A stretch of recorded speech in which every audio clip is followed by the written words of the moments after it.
ನಮಸ್ಕಾರ ಸ್ನೇಹಿತರೆ, ಇಂದು ನಾವು ಒಂದು ಬಹಳ ಮಹತ್ವದ ವಿಷಯದ ಬಗ್ಗೆ ಮಾತಾಡೋಣ. ಅದು ಏನು ಅಂದ್ರೆ ಮುಗ್ಧತೆ.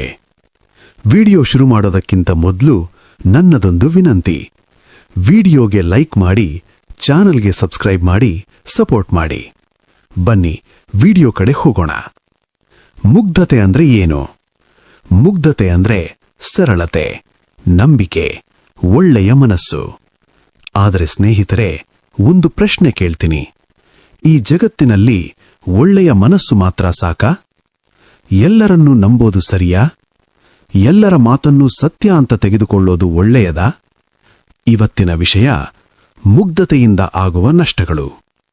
1. ಮುಗ್ಧತೆ ವರ್ಸಸ್ ಬುದ್ಧಿವಂತಿಕೆ. ಮೊದಲೇ ಒಂದು ವಿಷಯ ಸ್ಪಷ್ಟ ಮಾಡೋಣ. ಮುಗ್ಧತೆ ಕೆಟ್ಟದ್ದೂ ಅಲ್ಲ, ಆದರೆ ಅತಿಯಾದ ಮುಗ್ಧತೆ ಅಪಾಯಕರ.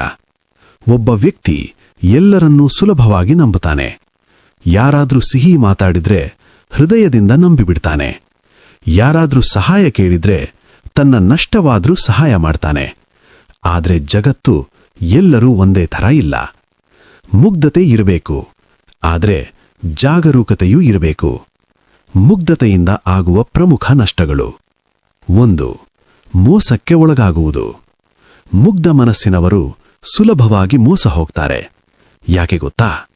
ಅವರು ಯಾರನ್ನೂ ಅನುಮಾನಿಸೋದಿಲ್ಲ. ಯಾರಾದ್ರೂ ನಿನ್ನ ಮೇಲೆ ನನಗೆ ತುಂಬಾ ವಿಶ್ವಾಸ ಇದೆ ಅಂತ ಹೇಳಿದ್ರೆ ಅವರು ಕಣ್ಣು ಮುಚ್ಚಿ ನಂಬಿಬಿಡ್ತಾರೆ. ಫಲವೇನು? ಹಣದ ನಷ್ಟ, ಸಂಬಂಧದ ನಷ್ಟ, ಮನಸ್ಸಿನ ನೋವು. 2. ಸಮಯದ ನಷ್ಟ. ಕೆಲವರು ನಮ್ಮ ಒಳ್ಳೆಯತನವನ್ನು ಬಳಸ್ಕೊಳ್ತಾರೆ.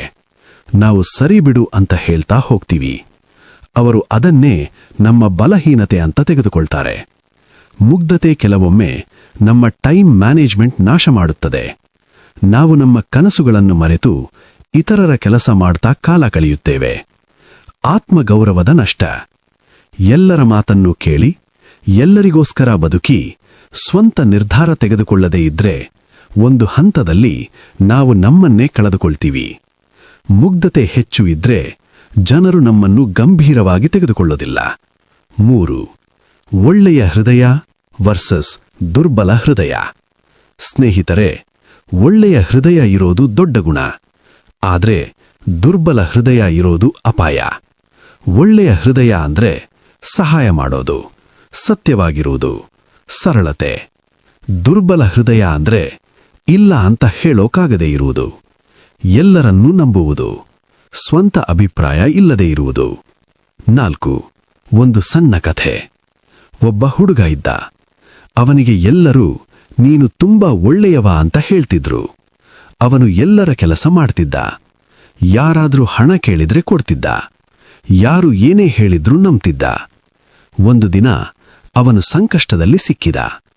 ಅವನು ಸಹಾಯ ಕೇಳಿದ. ಆದ್ರೆ ಅವನ ಸುತ್ತಲಿನವರು ಯಾರೂ ಇರಲಿಲ್ಲ. ಅವನು ಆಗ ಅರ್ಥ ಮಾಡಿಕೊಂಡ, ಒಳ್ಳೆಯವನಾಗಿರೋದು ಸಾಕಾಗೋದಿಲ್ಲ, ಬುದ್ಧಿವಂತನಾಗಿರಬೇಕು. 5. ಮುಗ್ಧತೆಯಿಂದ ಹೇಗೆ ಹೊರಬರಬೇಕು? ಈಗ ಮುಖ್ಯ ಪ್ರಶ್ನೆ. ಹಾಗಾದ್ರೆ ಏನು ಮಾಡಬೇಕು? 1. ಇಲ್ಲ ಅಂತ ಹೇಳಲು ಕಲಿಯಿರಿ. ಪ್ರತಿ ಸಹಾಯ ಮಾಡೋದು ಕಡ್ಡಾಯ ಅಲ್ಲ. 2. ಎಲ್ಲರನ್ನೂ ತಕ್ಷಣ ನಂಬಬೇಡಿ.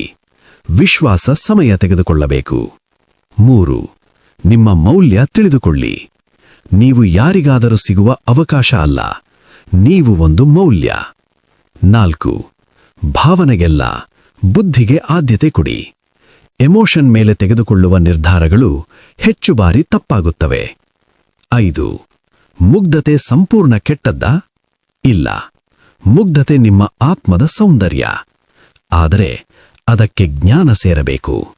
ಸರಳತೆ ಇರಲಿ, ಆದರೆ ಜಾಗರೂಕತೆ ಜೊತೆಗಿರಲಿ. ನೆನಪಿಡಿ ಈ ಮಾತು. ಒಳ್ಳೆಯವನಾಗಿರು, ಆದರೆ ಯಾರೂ ನಿನ್ನನ್ನು ಬಳಸಿಕೊಳ್ಳದಂತೆ ನೋಡಿಕೋ. ಹೃದಯ ಮೃದುವಾಗಿರಲಿ, ಆದರೆ ಮನಸ್ಸು ಬಲವಾಗಿರಲಿ. ಸಮಾಪ್ತಿ. ಸ್ನೇಹಿತರೆ, ಈ ಜಗತ್ತು ಕೆಟ್ಟದ್ದೂ ಅಲ್ಲ, ಆದರೆ ಎಲ್ಲರೂ ಒಳ್ಳೆಯವರೂ ಅಲ್ಲ. ನೀವು ಮುಗ್ಧರಾಗಿರಬಹುದು, ಆದರೆ ಮೂರ್ಖರಾಗಬೇಡಿ. ನೀವು ಸರಳರಾಗಿರಬಹುದು, ಆದರೆ ದುರ್ಬಲರಾಗಬೇಡಿ. ನೀವು ಒಳ್ಳೆಯವರಾಗಿರಬಹುದು, ಆದರೆ ನಿಮ್ಮ ಮೌಲ್ಯವನ್ನು ಕಡಿಮೆ ಮಾಡಿಕೊಳ್ಳಬೇಡಿ. ಇವತ್ತಿನ ಪ್ರಶ್ನೆ: ನಿಮ್ಮ ಮುಗ್ಧತೆಯಿಂದ ನೀವು ಯಾವ ಪಾಠ ಕಲಿತಿದ್ದೀರಾ?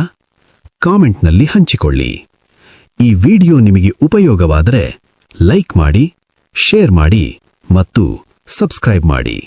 ಧನ್ಯವಾದಗಳು.